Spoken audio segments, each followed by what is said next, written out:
I said, if these kids can't read, then I'm not going to promote them. All this, mom, dad, I'm looking you in your face and say this kid can't read. We let them down. School, parents, we let them down. But I'm not going to take them to the next grade knowing that they're not at grade level. It's funny because I'm always like, okay, how are schools successful? Well, schools are successful when they demand greatness. Greatness doesn't come.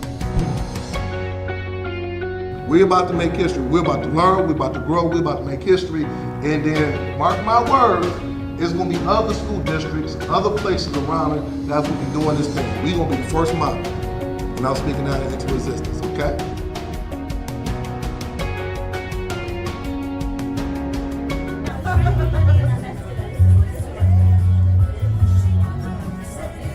This is the data gallery walk. This school is doing a good job. This district, look at this.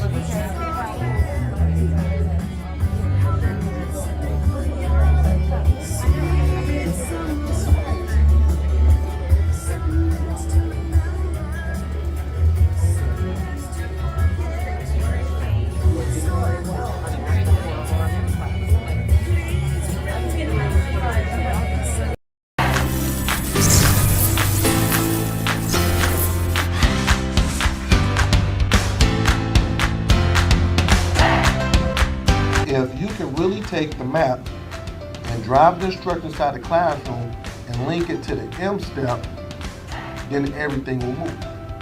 You see it? Ladies, third grade teachers, could you tell me, how do you think this professional development was for you today? PD. It was productive. It was exciting. We will never leave Mr. Hurt advising. Because the schools that I've worked with, the teachers I've worked with, their scores just go through the roof because what I do is I talk about practical stuff that's practical. Because I'm a former teacher and also I'm a principal, so I'm gonna be telling you guys things that I know will work in your classroom.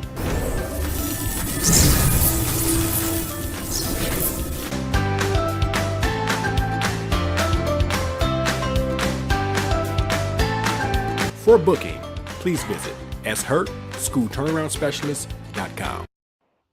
Good morning, everyone. This is your school turnaround specialist, Mr. Sean Hurt, with my Saturday morning podcast. And I am fired up. I'm pumped up. I cannot wait. I cannot wait to get this information out. So give me 2 minutes as I get all of my Facebook, LinkedIn, Twitter, YouTube, all of my people in. So it is pumped up. You still got time. Make sure you hit that share button. And I need to know where you're coming from. You told me last week you're going to bring a friend. So I need you to bring that friend with you. This is going to be exciting. We're talking about how to prepare for the state assessment, part 2. Part 1 was amazing, so we're doing part 2. So come on in. Good morning, Dr. Stacy. Dr. Stacy Ann, good morning to you. Good morning, Mrs. Carol Blanchard. Good morning. It's a blessing. Yes, it is a blessing. Good morning, good morning, good morning, good morning. Good morning, everyone. Good morning, good morning. Come on in, hit that share button. I am excited. I'm pumped up. I cannot wait. We're going to get started in about 2 more minutes. Yes, coming in from Jamaica. Yes, I can. You know what, Miss Blanchard? I got to get to Jamaica. Listen, I got to get there to work with some schools and also to enjoy some of that good weather. So I need to get down there. We got to go ahead and make that work, Mrs. Blanchard. So inbox me. Let me know when I can get down there. I got to get down there. Good morning, Miss Cherry. Hey, happy Saturday. Oh, yeah, I love it.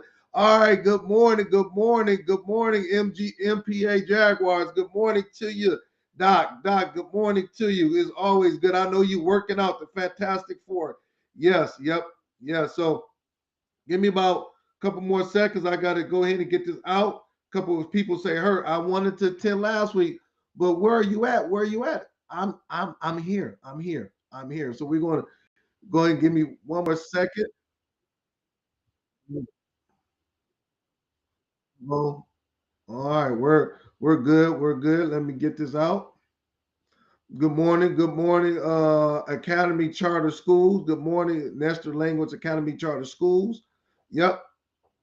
Good morning, Miss Flowers. We have 30 more seconds. Stay with me, y'all. 30 more seconds. We got 30 more seconds, and we're gonna go ahead and get this word out. I call it the good word, the good book. Good morning.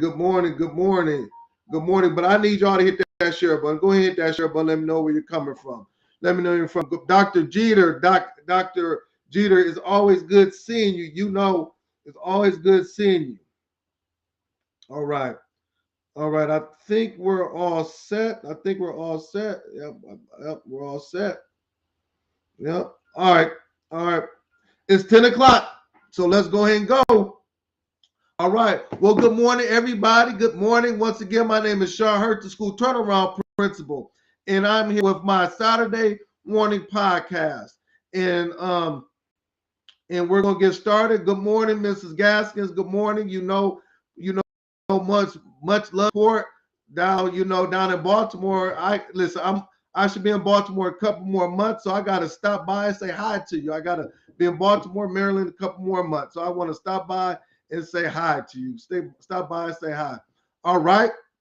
So once again, my name is Sean Hurt, and I have my morning podcast. We call ourselves the Fantastic Four. It's myself at 10, Crane and Educate at 10:30. We have Principal Kafele at 11, and then on Sundays we have Josh Tarver and Dean Packard. Fantastic Four. We've been doing this for many years. I'm not going to let you know how long and all that kind of stuff, but I'm going to say many years. And I'm here every Saturday, and I'm here to give out some good information. This morning, our topic is how to prepare for the big one. I call it the big one, the Super Bowl, the state assessment. Last week we did part 1. I didn't get through the 6 steps, so I'm gonna finish it up. But last week it was powerful. So if you missed last week, I need you to go ahead and tune in last week and catch today. All right.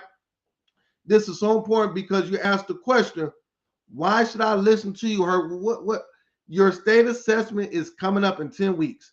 So this is non-negotiable. You should be on here getting these strategies. So I'm about to jump in it. You know what I usually do is I always have a couple of things I do before I start to give some information. So for the last month or so, I've asked this question. Everybody listen. I've asked this question. What is keeping you up at night as an educator?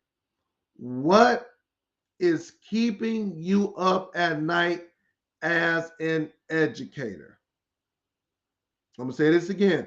What is keeping you up at night as an educator? For me, this week, I've had some nightmares. I couldn't sleep at night. I was tossing and turning. And I'm not singing a rap song by LL Cool J or nothing like that. You like, hey, that sounds like LL Cool J. No, for real. I was tossing and turning. These are 2 things that's keeping me up at night. The first one is this. Why do we not have more schools preparing for the state assessment? Why do we not have more schools preparing for the state assessment? Now, I'm going to talk about it, the steps, but this is the reality of it. This state assessment is given to all the schools all across the world, no matter if you like it or don't like it. But also with that, this dictates a lot of things. Some principals are on a hot seat. Some principals, if they don't move the academic needle, they will get fired.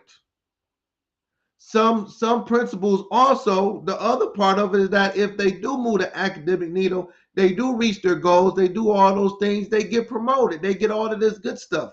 Some teachers will get promoted and all that kind of stuff. But then also the other part, you have schools that might be consolidated. In Michigan, this is what they do in Michigan. Follow me very closely. If you are on the persistently low achievement list, they will close your school, consolidate it, and tell those 700 students to go to another school in another district. That's what they do in Michigan. And then now you have teachers, custodians, secretaries, all of these people looking for jobs because we have not taken this seriously. Now, once again, I'm not saying it's a good thing or bad thing. I'm not into that. That's another discussion for another day. But if this is high stakes, if this is the Super Bowl, why do we not have more school leaders, more superintendents, more people taking this seriously? Okay. The second thing that's keeping me up at night is that this is the second part. And someone said this to me this morning. They texted me, said, Hurt. And then I said, you know what? You are right. Pride, Pride, of educators has stopped millions of students from learning all around the world. Pride. And you say, well, what you know exactly the pride. I am too prideful to get the proper support and the proper help so I can do my job better. I am too prideful to reach out to Creighton Educate, to Sean Hurt, to Principal Kafele, to Josh Starper, whoever it is, to get that help and support, because I've been doing this for 15 years. And if I ask for help, I will look like I'm not doing my job, or I don't know what I'm doing. Pride. And that pride has stopped your 700, 800, 900 students, your 50 teachers from getting the proper education that they need because you're prideful. Those are the two things that's keeping me up at night. Pride, and why aren't we preparing for the state assessment? Now I'm gonna talk about this pride thing because I'm gonna stay on it. Give me about another 3 minutes. Pride, listen, it does not mean that you're not a good educator. It does not mean that you're not working hard. It is not, but not one educator knows it all. Not one educator knows. When I was a principal, AP, and coach, I did not know it all. I got help. I called people. I put all of these degrees that I got, 3-4 degrees. I have 3 degrees. 3 degrees. I was doing it for 15, 16 years. Put all of that to the corner and say, hey, I need you to show me how to do NWA better. I need you to show me how to implement iReady. I need you to show me how to look at the blueprint of the state assessment, unpack the standards, and how it's going to drill down in the classroom to support my teachers. Please show me that. Yes, Dr. Jeter, help is not a bad word. See, this whole week I've been thinking about this. That's why I haven't been sleeping. I woke up this morning, 6 o'clock, ready to go for this podcast. Got my notes ready because I know that this is impacting not hundreds, not thousands, but millions of students because of pride. Is that making sense? Hit that share button. Let me put the comments in. Hit that share button. Pride has stopped many educators from going on this podcast. Pride. All right. Housekeeping notes. I want everyone to subscribe to my YouTube page and look at all of my social media platforms, YouTube, Facebook, Twitter. I have so much information. I'm putting up information every day, all day, videos, content, you name it. I am doing that. Subscribe. I want you to subscribe. Hey, listen, I want millions of people to get this good word. We call it the gospel of education. Let's go get it. Okay. So I need my faithful family members to help me out. The next thing is this. Hey, Principal Kafele, how are you doing it? And know what? Principal Kafele made a good point last week. Before I forget, he said something last week that stuck to me. Principal Kafele.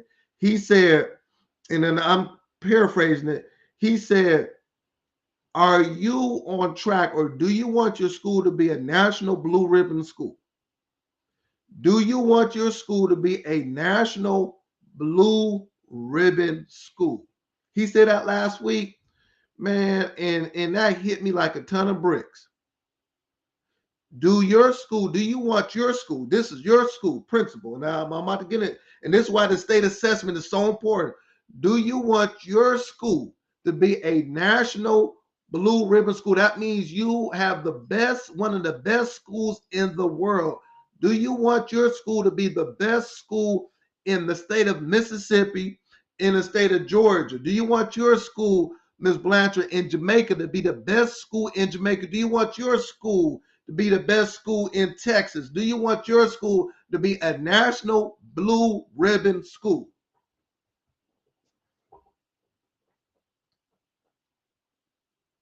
That hit me last week. So I appreciate that, Principal Kafele, by laying that out. It hit me. And that's the question I'm gonna start asking principals. That's what I'm gonna ask. Do you want your school to be a national blue ribbon school? It's either yes or no. If it's yes, We throw away that pride, we roll up our sleeve and start to work. All right.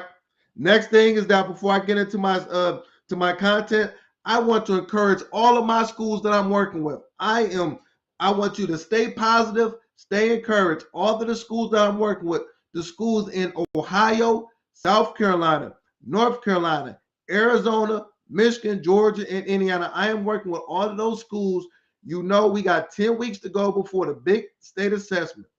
It is time to go to the next level. Let's go. I guarantee that was a very powerful. I guarantee that all of the schools that I'm working with, they will increase a letter grade by one or more. I guarantee that they will have 15 or more, increase 15 or more proficiency points on their state assessment. I'm not playing. I am not playing. I am not playing. We did it last year. That's what I'm saying. We did it last year, and we're going to do it this year. All right. All right. So let's go and hit that share button. Let me know where you're coming from, and we're going to get started. All right. Get those notes out. Get your leadership team ready to go. Get your pen and paper out. I know it's Saturday.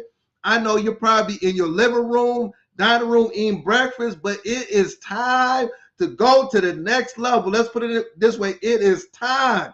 It is time to go to the next level. How to prepare for the big one, the state assessment. It is the Super Bowl for educators. The Super Bowl was last week, and I know all of y'all watched Usher. Y'all saw Usher dancing, singing, roller skating, and everything. You saw Usher. You saw the Kansas City Chiefs win a Super Bowl. But now it's time for you to win a Super Bowl.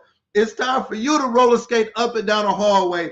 It's time for you to have that big parade like the Kansas City Chiefs. It's time for you to have that big parade with parents and community members when you win the Super Bowl. Well, how do I win a Super Bowl, Mr. Hurt? By knocking out the state assessment. So let's go ahead. Last week, I talked about the first 3 points of what you need to have in place for the state assessment. I'm going to finish it up with the next 3 points. If you missed last week, go to my YouTube page, go to my Facebook, and look at it. All right. Now, I stopped with this. I said number 4. Number 4. Write it down. Everybody, write it down. Let's go ahead. Mock state assessments prior to the real test. Mock. You have your state assessment. You need to do a mock state assessment prior to the real test, about maybe 3 weeks prior to your test. Why is that important? Because you want to be able to see what the kids know, see what the kids are missing, and then you have 3 weeks to be able to adjust your teaching in the classroom, your after school programming, what I need to focus on. So for example, if I am looking at fractions and my kids knocked out fractions, but geometry is something that they were low in, now for the next 3 weeks, I can focus on geometry because we did a mock assessment. We call it a script, like in football or sports, it's a scrimmage. We scrimmage to see what we did good and what we need to work on. So now this mock assessment will give me a quick look on if they took the real thing, what we will look at. Also, during this mock assessment, what it will do is that it will build stamina for the real one. So now the kids have to know, okay, for 3 hours, 4 hours, whatever your length of time, I have to sit down and I have to be focused. Now you can see exactly, you could look at how do I make adjustments. Maybe the room that I'm testing, I'm gonna talk about that, might not be good, the lighting, whatever it is. This mock assessment, schools that are performing high, they do a mock assessment 2 or 3 weeks prior to the real test. Okay, Hurt, I want to do a mock assessment. Where do I get the questions at, or whatever it may be? Go to your state website, and they have questions that you could download and look at from the prior years. You have questions, so it's sort of like having a playbook. I'm looking at the film, I'm seeing it, and I'm implementing it in sports. Same thing. If I have questions that I can look at 9 times out of 10, remember, I've been doing this for many years. Follow me very closely. The similar questions that's on the mock or on your state website, Mississippi, Michigan, Georgia, Florida, you name it, are the same questions that they're going to see on the real thing. So why wouldn't you look at it? Why wouldn't you go ahead and tackle that? That mock assessment is very important. Next one. Next one. Next one. Make sure that your testing environment is conducive for learning. Make sure that the testing environment is conducive for learning. If you're going to use your library, your media center, a classroom that's quiet, even if you have to go into your classroom, make sure that the testing environment is conducive for learning. Now, Hurt, I have been doing this. A lot of times, if the testing environment is not conducive for learning, the kids won't take it seriously and they will not do the best job that they can. I've been saying this for years. When I was the principal of an inner city K through 8th grade school, high performance school, yes, we were a reward school. Yes, we were a model school. Yes, we were a blue ribbon school. Yes. So I fit all that category. You can't say, well, Hurt, you don't know what yes, I was that. I was that for many years. You know I was. But it's not about me. One thing that I realized is that my testing environment will be on point. So what goes into that testing environment? I want to make sure that it is quiet in that area.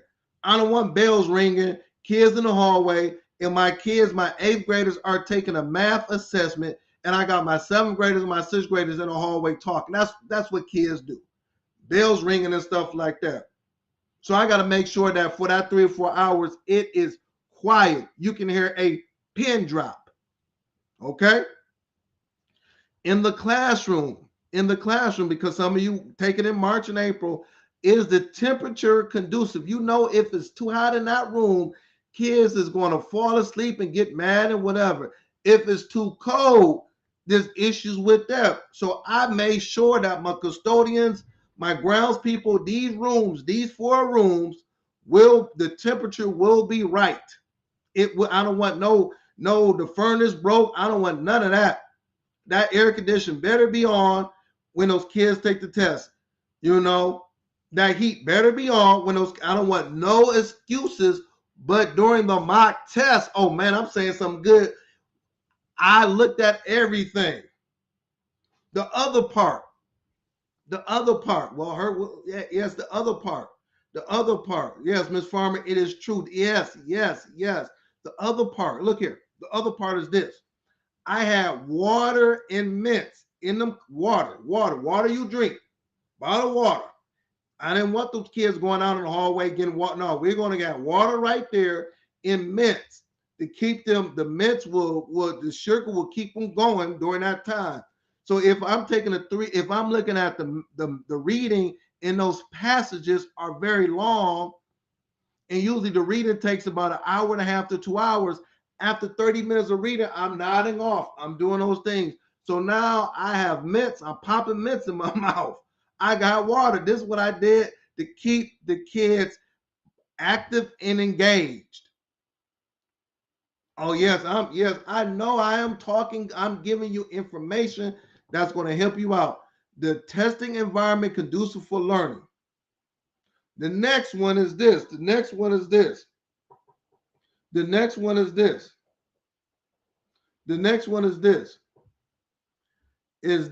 that we have to make sure that kids with IEPs have the right accommodations. We have to make sure that the students with the IEPs have the right accommodation. What are those accommodations saying for the students with IEPs? What are they saying? You don't wait. If they're testing on Wednesday, you don't wait till Tuesday to look at it. 3 weeks, 4 weeks prior. All right, I got 60 kids with IEPs. I'm sitting with my special education team, I'm making sure that they have the right accommodations with my team prior to the testing. Not 3 days, 4 days. I'm talking about weeks in advance, because the kids with IEPs count for your state assessment. And a lot of times we don't think about that. We don't do that. We don't even look at, we don't even know. So now they're taking the state assessment and they're not getting the right accommodations. So they could have scored high on the state assessments, the special education or special, whatever you want to call it, however you call it. They could have scored, but we did not give them the right accommodations. Come on, stay with me, stay with me, stay with me. Yes. The last thing about the testing environment, I'm just breaking it down. Try not to test in the classroom if you can. I know some schools are space and stuff. Pretty please try not to test in the classroom. Take them to a different environment. Take them to someplace different, because now if I test in a different environment, it's going to shift my mind. The classroom, they see the book bags on the floor, the coats hanging up, all that kind of stuff. Take them to a different environment. It's called a testing environment. When I was the principal, I wanted my kids to test in a different environment so they knew that this was serious. They understood that this was very, very serious. Okay? Is that making sense? Let me know. Give me some emojis. Give me some love. Put some comments, Mr. Hurt. What you're saying is making sense. Because I want to do a check for understanding. I'm seeing people. I see Miss Spencer. Good morning, Miss Spencer. You know, she said a special team prior to testing is very important. Yes. Yeah. So let me know if this makes. I'm going slow. Like Josh Tarver said, Hurt. You got to go slow like Luther Vandross. You got to go slow. You got to sing the slow songs. Yes. Yes. Principal Fele said the testing environment. Yes. It's funny because you can really go from 20% of your kids proficient. You just have a good testing environment. Now you then jumped up to 32%. Your house, look. Your house could be going for $200,000. Look, listen to me. I cut my grass. I clean the inside. Now when I put it on the market, it's going for $230,000. The same house, same everything, but I just did a little cosmetic things. And now I have $30,000 more of equity in my house. Oh man, Hurt you? Yeah, that's all. Yes, same thing with the kids. I just changed the environment a little bit. I made the environment different. The heat is working. The air conditioner is working. I got mints and water. I changed the classroom environment. Oh, Mr. Hurt, we went from a 20% proficiency to 35. Now that allows you to go from a D school to a B school. All right, stay with me. I got a couple more minutes. Yes, Dr. Josh Tarver. Slow, Coach Hurt. Slow. Yes, I'm going slow. Yes. I just love you guys. I love doing this because I just want to be a blessing to just educators all over. That's why I thank my family, everybody that tune in. I thank everybody, because if it's one person on here that can say, know what, we're going to move this. We're going to take this advice. I've done my job. All right. Last thing is that make it a competition. Make the test a competition among students, grade levels, and teacher. Competition among ourselves is not bad. Competition, make it big. So do a 30-day build-up. Like we got 30 days for the state test principal. Get on that PA. Have it in the hallway. 30, 29, 28. Make it a big competition in the lunchroom. Take your flashcards. Talk about it in the lunchroom. Your flyers. Make this a big competition. And then at the end, you can say something like the grade level that had the most growth and proficiency will get X, Y, and Z. You understand? Make it a competition. Make it 8th grade versus 6th grade, 7th grade versus 5th. I don't make it a competition, but make it big. Make it big.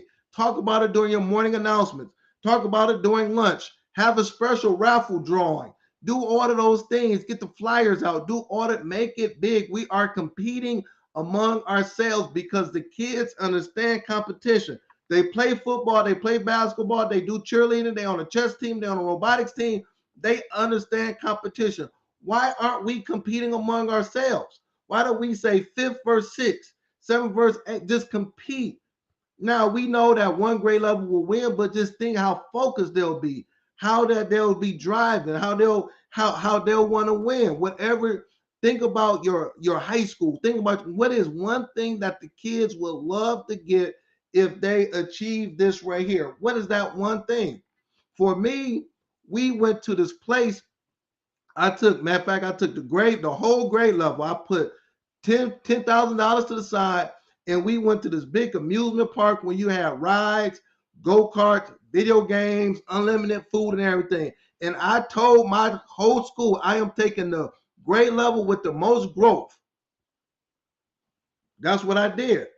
And we went, and they was locked in, focused, ready to win.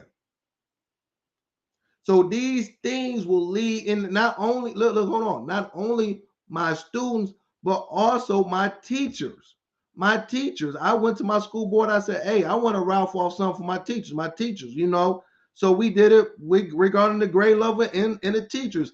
So now Teacher Smith and Mr. Booker, they in there on jam in math. They like, look, we our math department about to win.